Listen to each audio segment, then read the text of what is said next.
अहिल्यानगरच्या राजकारणातून एक मोठी बातमी समोर आली आहे. गेल्या काही महिन्यांपासून ज्या न्यायालयीन लढाईकडे संपूर्ण महाराष्ट्राचं लक्ष लागलं होतं, तिचा निकाल अखेर लागलाय.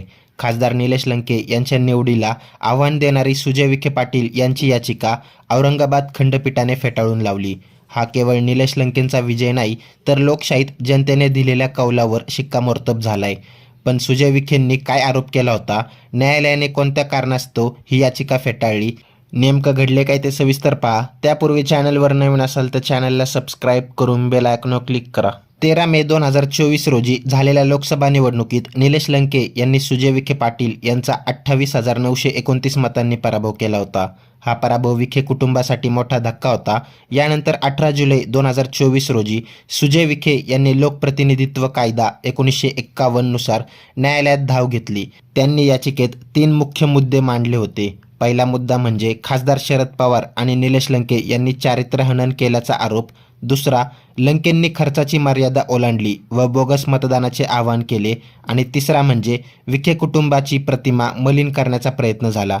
पण या आरोपांवर न्यायालयाने सनसनीत ताशेरे ओढले. न्यायमूर्ती किशोर संत यांनी ही याचिका फेटाळताना अतिशय महत्त्वाचे मुद्दे मांडले. सुजय विखेंचा आरोप होता की 19 एप्रिल रोजी शरद पवारांनी सुजय यांच्या वडिलांनी लंके यांना उमेदवारी देऊ नका असा निरोप एका उद्योगपतींच्या मार्फत पाठवला असं विधान केलं होतं, ज्यामुळे त्यांची प्रतिमा मलिन झाली.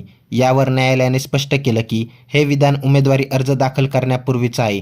तसेच हे विधान उमेदवाराच्या वडिलांबाबत आहे, थेट उमेदवाराबद्दल नाही. त्यामुळे निवडणूक निकालावर याचा परिणाम झाला असे म्हणता येणार नाही.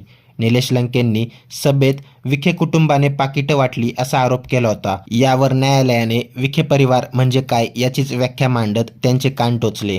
न्यायालयाने नमूद केले की विखे परिवार म्हणजे केवळ उमेदवाराचा परिवार असा थेट अर्थ होत नाही. हे विधान निवडणूक बाधित करण्यास पुरेसे नाही.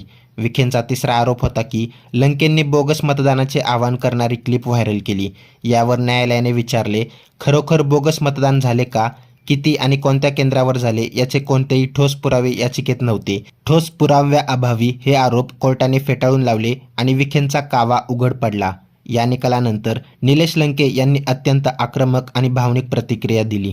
2024च्या लोकसभेच्या निवडणुकीत माझ्यासारखा कुठला राजकीय वारसा नसणारा एखादा कार्यकर्ता आदरणीय पवारसाहेबांच्या आशीर्वादाने, माझ्या सर्वसामान्य मायबाप जनतेच्या खूप आशीर्वादाने लोकसभेच्या निवडणुकीमध्ये भरघोस अशा मताने त्या ठिकाणी सर्वसामान्य जनतेने मला त्या ठिकाणी निवडून दिलं.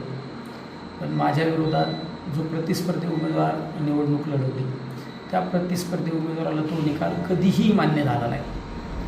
त्या प्रतिस्पर्धी उमेदवाराने माझ्या विरोधात खोट्या नाट्या तक्रारी दाखल करून मला त्या ठिकाणी हायकोर्टात त्या ठिकाणी खेचण्याचा प्रयत्न केला. पण न्यायदेवता ही खऱ्या अर्थाने न्याय देण्याचं काम करीत असते. त्यामुळे आज न्यायालयाने जो निकाल दिला त्या निकालाचं खऱ्या अर्थाने मी तर स्वागत करतोच, पण माझ्या दक्षिण अहिल्यानगर मतदारसंघातील सर्वसामान्य मायबाप जनतेच्या वतीने त्या निकालाचं स्वागत करतो. अहमदनगरच्या राजकीय रणांगणात निलेश लंकेंनी आता कायदेशीर लढाईतही बाजी मारली आहे. सुजय विखे यांची याचिका टिकू शकली नाही. यामुळे निलेश लंकेंचे खासदारपद आता सुरक्षित झाले आहे. तुम्हाला काय वाटते? सुजय विखेंनी पुन्हा सुप्रीम कोर्टात जायला हवे की मतदारसंघातील कामांवर लक्ष केंद्रित करावे? निलेश लंके यांचे चारित्र्य हनन करण्याचे गलिच्छ प्रयत्न आता तरी विखे पाटील थांबवतील का? यावर आता तुम्हाला काय वाटते ते कमेंट करून नक्की कळवा. व्हिडिओ आवडल्यास लाईक करा, शेअर करा, सबस्क्राईब करा आणि बेल आयकॉनवर क्लिक करा. तसेच आमच्या फेसबुक पेजवर नवीन असाल तर सत्य मराठी या फेसबुक पेजला फॉलो नक्की करा. धन्यवाद.